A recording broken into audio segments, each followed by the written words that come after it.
rero hari ibyago by'uko hagati ya M23 na Kinshasa ubutegetsi bwa Kinshasa na M23 hari ibyago by'uko bamwe muri bo bazashinjwa jenoside ngaba nicaye ibyo byago birahari cyane kandi murabizi inkuru y'umuhigo yandikwa n'umuhigi ni intambara yarangiye wayitsinze ni wigisha amateka M23 gutsinda ino ntambara ni ukuvuka kwa ya federalisme basabaga kuko nimba batanga iyo proposition iramutse yemewe M23 yabitsinze M23 ukundi gutsinda intambara gushoboka ariko bwo utavuga ngo batsinze mu buryo bwuzuye kuko ari ikindi gihe byahagiye habaho ibisa nkabyo ni ya brassage kuvanga ingabo bakavuga ati tuvange mukora ibi kuko akenshi birangira n'ubundi ubutegetsi bubarushije imbaraga bukabibazongeramo ariko se dusesenguye M23 yanyurwa iri kugenerwa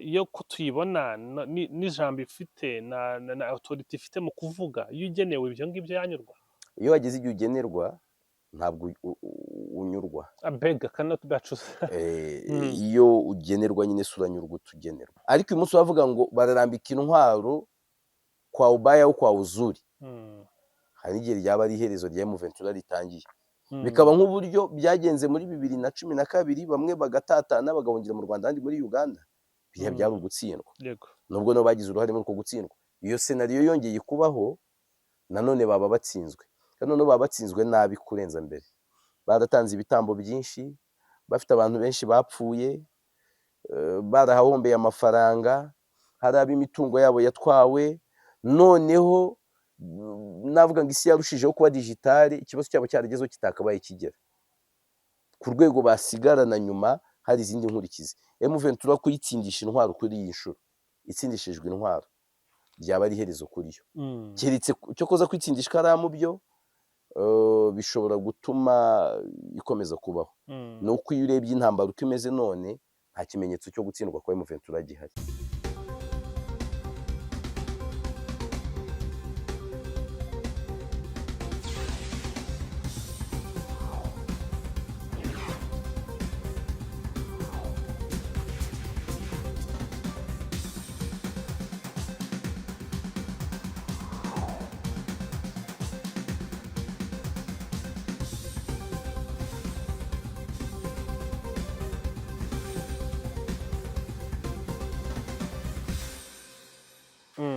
Ive nibyo reka tuganire wakoze cyane kandi kuba witabiriye ubutumire bw'uyu munsi tuganira hanini ku bibazo biri muri Repubulika ya Demokarasi ya Kongo ntarajya muri content y'ibiri gutangazwa kuwa mbere Lawrence Kanyuka yaranditse ari kwareratinga communauté internationale na nationale byari birimo nabyo ndaje ndabikubwira uyu munsi yandikira kuwa kabiri yandikira no kuwa gatatu avuga ko hari ibitero bikomeye cyane biri kugabwa na Repubulika ya Demokarasi ya Kongo nabo bafatanyije barimo Wazalendo FDLR n'abarundi hari n'izindi nyandiko twabonye zerekana ko hari izindi batayo z'Uburundi zoherejwe muri Repubulika ya Demokarasi ya Kongo na Ryan Soma kuri The New Times sibyo hari n'ibindi turi kubona bihari bihwiswa hirya ba Steve Wembe baravuga byo muri Uvira bimeze ukuntu duce tw'abanyamurenge ibi bintu biri guhakiti ko mbona izi nyandiko ndi kubona zimeze nk'izo nabonaga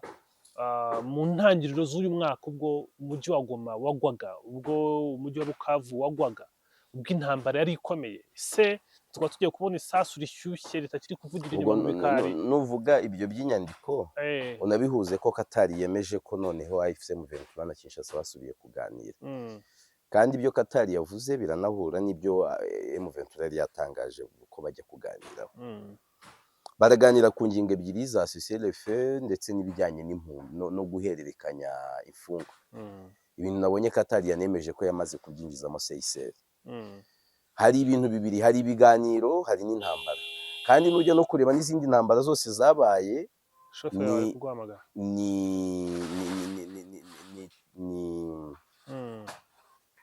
talk and fight cyangwa fight and talk baraganira bakanarwana yego niko bigenda ushobora kureba rero ngaho ibihe bigeze niki gishobora gutuma abantu barushaho kurwana icyambere nuko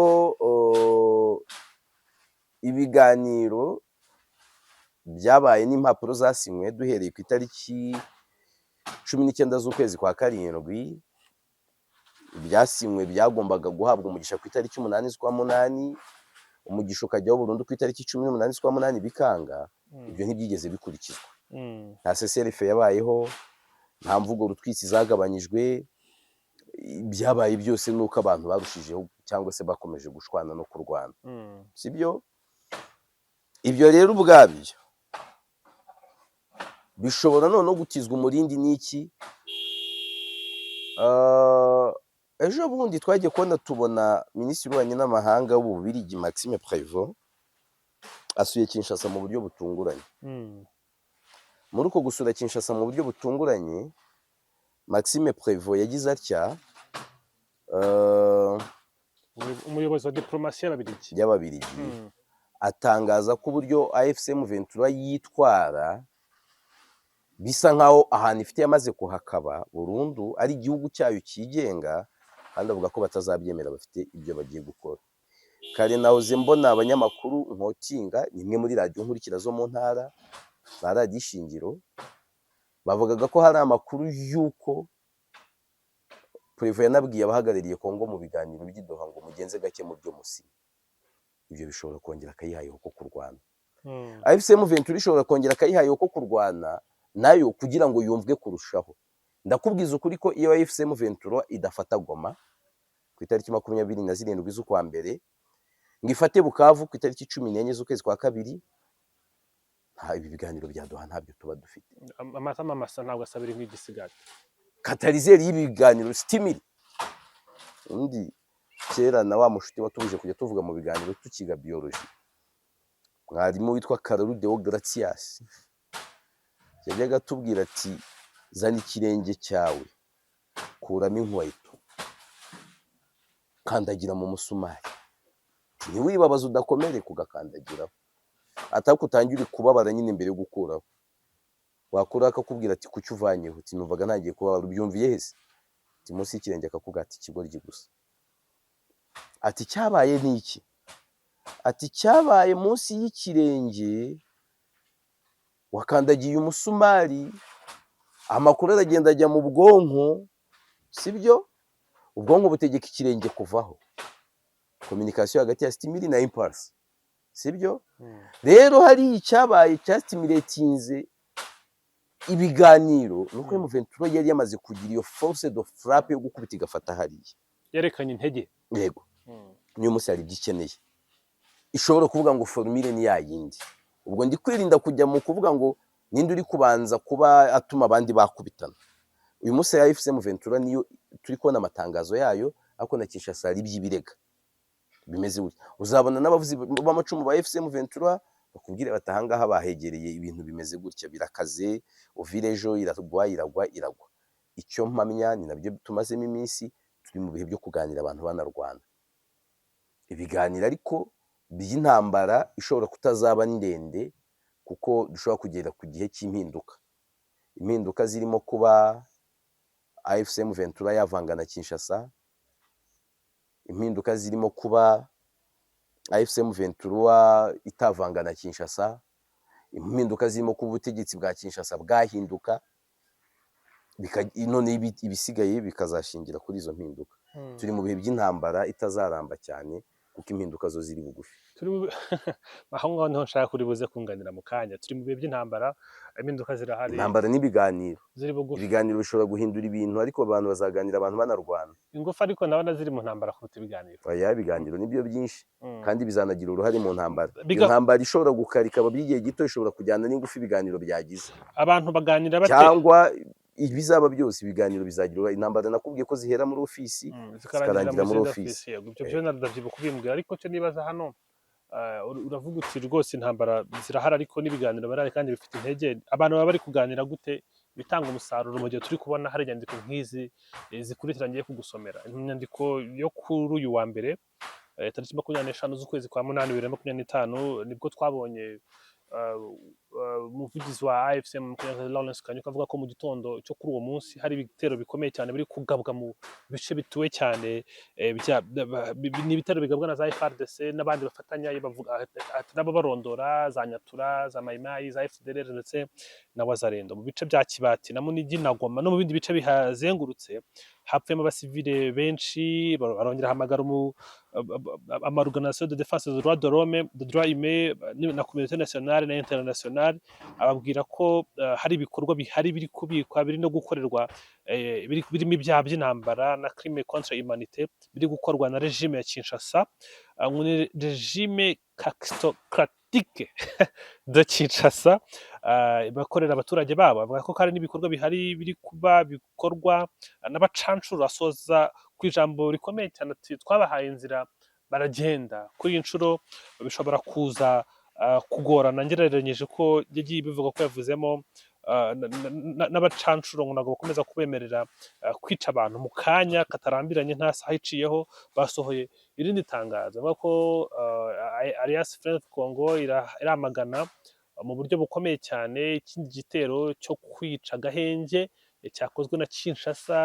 aho bakomeje konona bagikoranye ubugome amasezerano ya Doha. Bati kuva kuwa kabiri tariki 26 kugeza kuwa gatatu tariki 27 Kinshasa n'imitwe bafatanyije irimo FARDC, FDLR, Wazalendo, militsi, abamercenaires ndetse n'abarundi. Abarundi ubwo ni ingabo z'u Burundi batatse ibice bituwe cyane bya Kadasomwa ndetse n'ahandi hakikije. Avuga ati rero kuri wa gatatu tariki 27 ibi bice nanone byarasa ibindi bitero simusiga ku banyamurenge batuye mu biturage bya Rugezi, muri Minembwe no mu misozi n'ibibaya bya Fizi. Abaye ibitero rero byavanye mu byaba abasivile benshi, binatuma habaho ibikorwa bihungabanya umutekano w'abantu, aho bihatira ingabo za AFC 23 kuza gutabara kugira ngo zirinde abaturage badafite ubarengera. Bati rero n'ibitero bije bikurikirana nibyerekana ko hari gahunda ya nettoyage ethnique cyangwa ethnic cleansing iri gukorerwa abaturage babo, n'ibijyanye n'ibigana kuri genocide, n'ukugaba ibitero abantu ugendeye ku bwoko bafite, abaturage babo b'abanyamurenge. Avuga ati rero ibi biragaragara ko harimo ubufatanye bukomeye cyane bw'ingabo z'u Burundi kandi ibintu biri kuba ku manywa ihangu, ni ibitero bipanzwe kandi biri gukorwa n'abantu bari kubyishimira, nta n'umuntu uri kubatunga n'urutoki. Kandi avuga ko hakiri ibintu byinshi byo kwitaho, yaba kuri urwego rw'igihugu no ku rwego mpuzamahanga, birimo n'iyo miryango yarahiriye kubahiriza amahame y'uburenganzira bwa muntu. Ati Alliance Fleuve Congo ryamagana uruhare ruri kugirwa n'umuryango mpuzamahanga ndetse n'imbere mu gihugu, ndetse irashimangira ko igihagaze ku kurwana no kurinda ku baturage b'abasivile bari from this existential threat, bari guhura n'iki kibazo gikomeye cyane aho cyaba kiri kuva hose. Bango existential threat ni ijambo rikomeye cyane rikoreshwa mu gihe ugiye kuvuga ijambo urishimangira. Ibi ni ibintu bihari biri kuvugwa, n'amatangazo turi kumva. Abamercenaires bari guhabwa gasopo, bari gushinjwa ibitera ahantu hatuye abantu benshi, FARDC, FDLR, Wazalendo n'abarundi. Kavuga ati rero ntabwo dukomeza kureberera hano, twebwe dufite inshingano zo kurwana n'iki kibazo kiri kuza kwibasira abantu bo mu bwoko bumwe. Ni ikibazo bise existential threat. Birasa nkaho biganiro n'ubwo uri kubiha amahirwe menshi nta gikomeye biri gukora. Imigendekere y'ibiganiro ariyo izajyana ampureri y'intambara. Ntabwo navuze ko ibi biganiro byavanyeho intambara cyangwa se byayirangije. Imigendekere yabyo niyo igena ampureri y'intambara. Aha hantu ahubwo hari ikintu utabonye, abonyemo ko M23 iri kwikoma za raporo za Human Rights Watch na Amnesty International, irazikoma no gutunga agatoki u Burundi. Rero akenshi amatangazo nk'aya abashobora kutwereka ahantu hashya hagiye kubera imirwano. Hariya aho bavuga Kinshasa iri kugaba ibyo bitero, niba Kinshasa hafite ibirindiro hafi aho, bashobora kuhimurira imirwano vuba. Ariko nanone bashobora kubitaba kuhimurira imirwano bikagutungira agatoki umuhuza, n'abari kubabwira bati nyamuneka bya bintu rero byakaze bimeze nabi, mukora ibishoboka byose, mushake uko mwashyira igitutu kuri Kinshasa, raporo zireke kuza zihengamye, bakabikora mu gihe ibiganiro biri kuba kugira barebe ko umuhuza yashyira igitutu kuri Kinshasa, ariko umuhuza nawe asa nk'uri ku gitutu nyine. Umuhuza ibi biganiro yabicikiyemo intege, ategeka ibintu ntibyaba, rimwe kabiri agera igihe ajya muri position de faiblesse, ibintu yakaba yarabahaye bahari arabiboherereza, kandi byamubaye inshuro ebyiri. Mbere bajya gusohora joint statement yayibahaye kuri WhatsApp, mvuga WhatsApp kuko mvuga ko ntabwo yayibahaye bari kumwe, uburyo twabonye bayisinye, buri muntu bamwoherereje ukwe, buri bumwe bamwoherereje ukwe.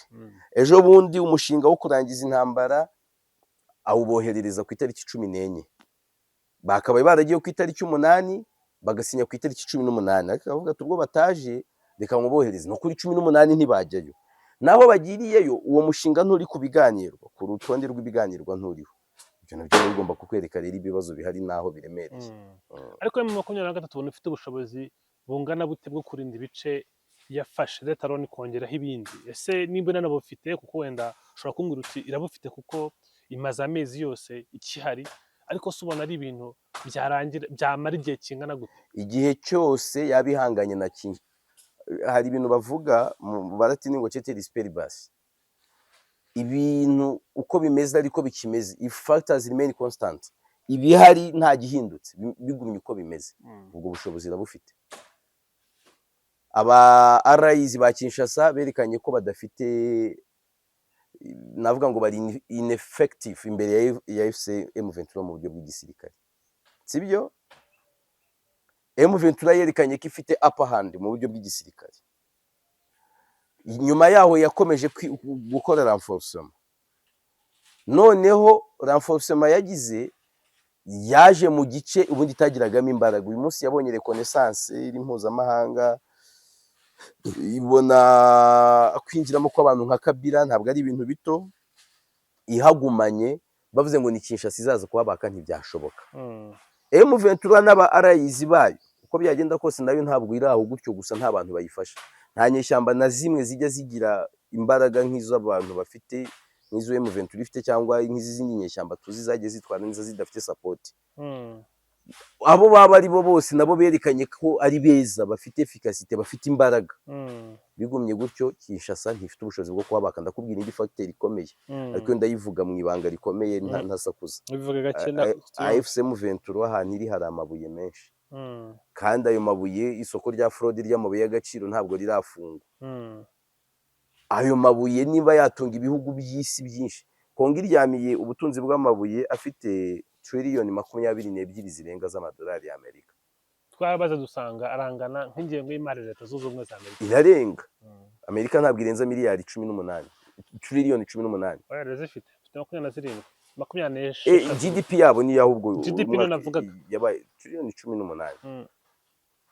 Tubone niba ndi kugendera ku mibare ya kera, trillion 18. GDP Amerika yose ubariyemo amafaranga bafite n'imitungo yabo, trillion 18. Ndebera GDP yabo ni trillion 27. Ubwo ya 18 naba narayivanye hese. Cyugwashanga ari budget wenda. Yego, ubwo cyaba ari kimwe muri byo kinzahaje. Kameraho bari koma par capita, ndashaka GDP isanzwe trillion 29 n'ibice 18 ahubwo bagenderaga n'ibyo bico. China ahubwo ni ya 18. Ni China.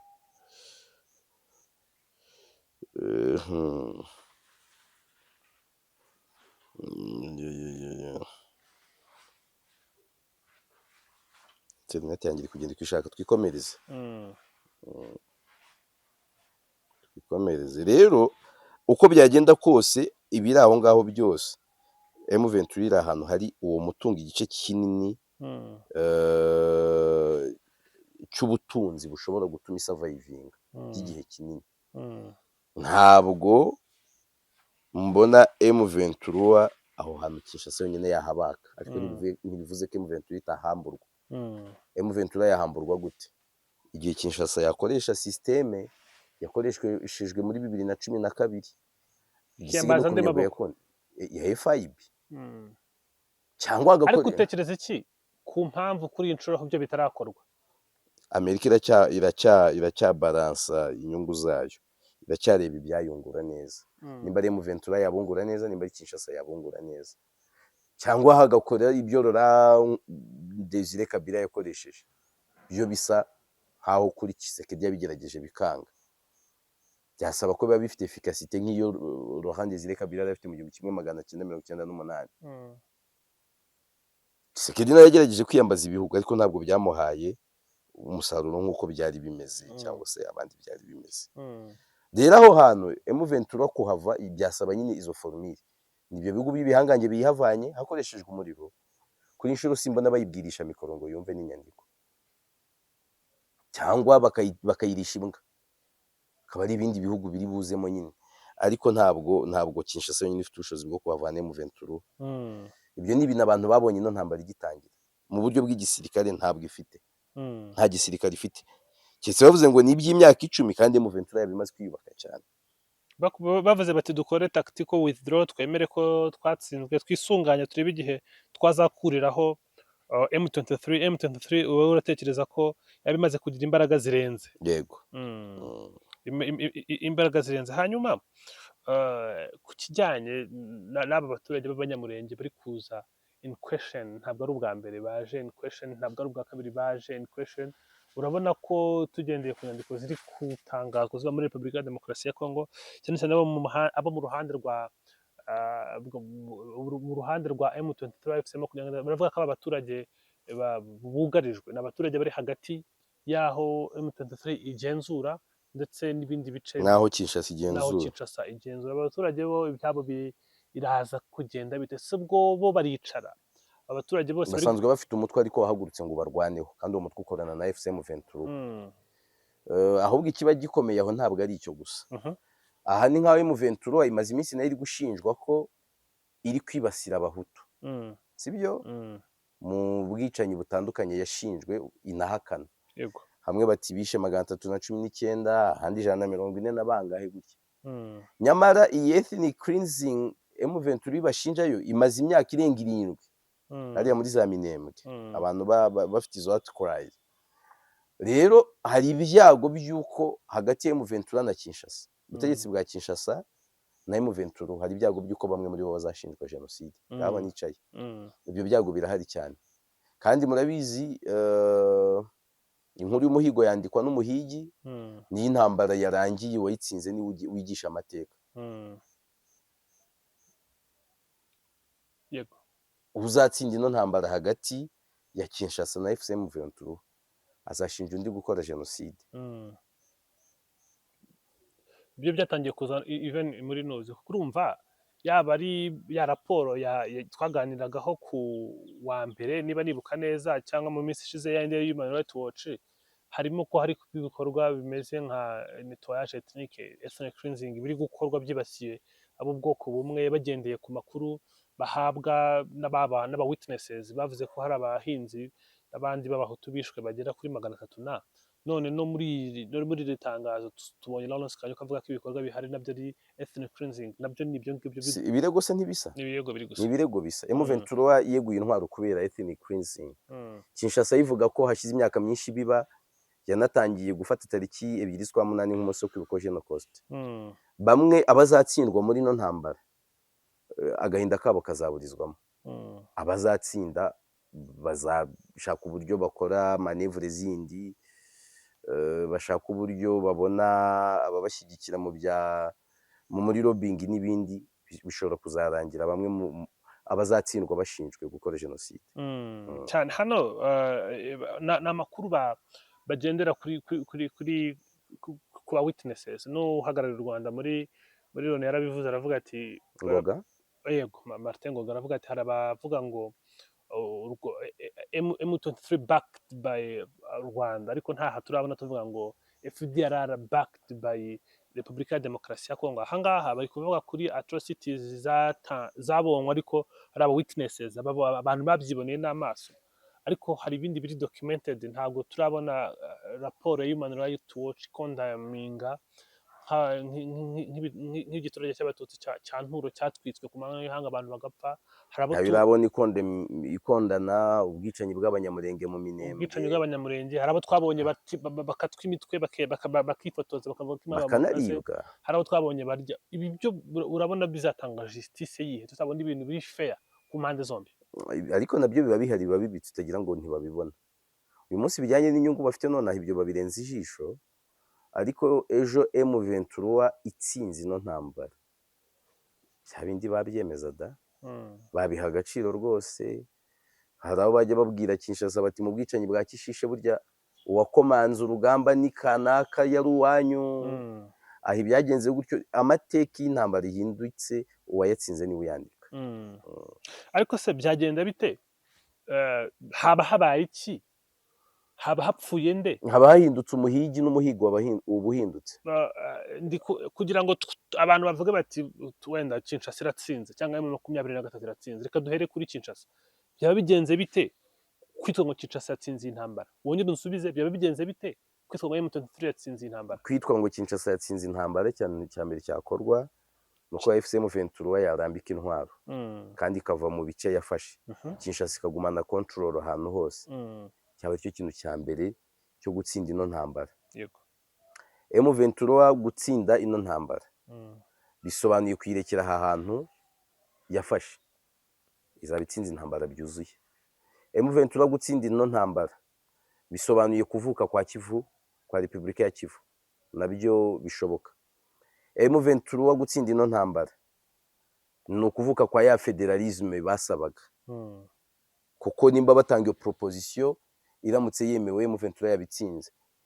M23 ukundi gutsinda intambara gushoboka, ariko bwo utavuga ngo batsinze mu buryo bwuzuye, kuko ari ikindi gihe byahagiye habaho ibisa nkabyo, ni ya brassage, kuvanga ingabo, bakavuga ati tuvange mukora ibi, kuko akenshi birangira n'ubundi ubutegetsi bubarushije imbaraga bukabibazongeramo. Ariko se dusesenguye M23 yanyurwa iri kugenerwa iyo kutuyibona n'ijambo ifite na autority ifite mu kuvuga, iyo ugenewe ibyo ngibyo yanyurwa. Iyo wageze igihe ugenerwa ntabwo unyurwa. Abega cannot be choose. Iyo ugenerwa nyine suranyurwa utugenerwa. Keretse iyo ushobora kwiha cyangwa ukajya ababahuza bakabashakira ya zopa, zone of possible agreement. Hamwe mu vetu rivuga iti turungutse si byose na hariya, ariko duhombye ariko ntidupfuye. Ni naho nakubwiraga habaye hiriya brassage, kuvanga.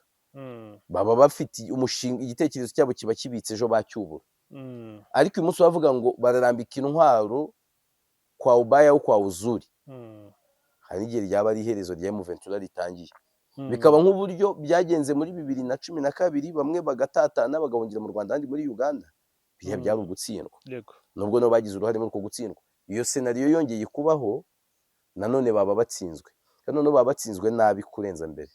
Baratanze ibitambo byinshi, bafite abantu benshi bapfuye, barahahombeye amafaranga, hari ab'imitungo yabo yatwawe.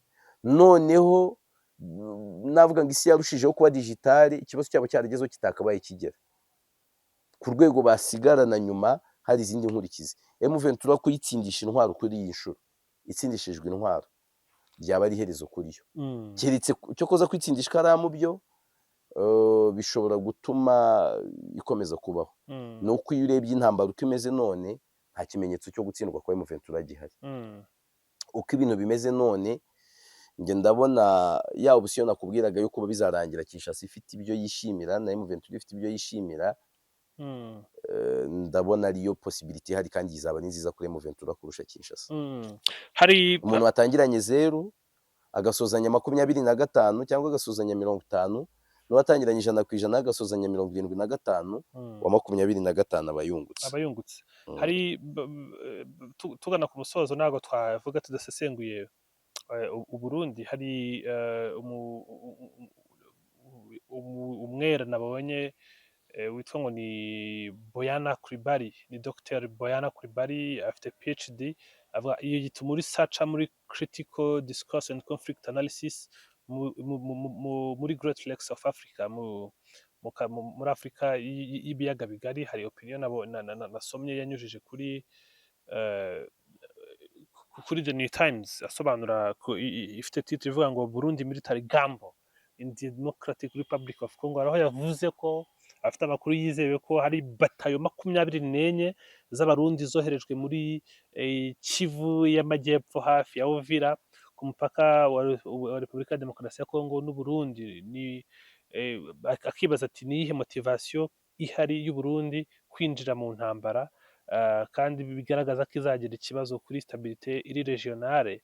Nibyo yashyize mu nyandiko. Burundi bwo muri iki kibazo twarabusesenguye inshuro nyinshi. Intsinzi yabwo yo ni iyihe? Urabona ko ntabwo ikiri intambara yo guha support nko kuriya tubona wenda ya Barusiya na Ukraine aho bohereza intwaro gusa. Ni intambara imeze nk'aho ari intambara yabo, barayirwana bameze nk'aho nabo bari kwirwanira. Hari ibyo umukuru w'igihugu yagarutseho mu ijambo yavuze ubwo yari arigabira aganira n'abapolisi, abasirikare ndetse n'abacungagereza, asobanura ku bakuru b'ibihugu babiri bavuze ku Rwanda bavuga ko bashaka kurutera, ariko ibinyamakuru bisesengura n'abandi basesenguye bahuriza ku bantu babiri. Tshisekedi yarabivuze, Mwendres Karbush urabyibuka, avuga ati kantu kazava mu bufatanye bwa AFC 23 ndetse na M23 tuzarasa Kigali turasiye Goma. Tunamwumva nabwo ari muri noze.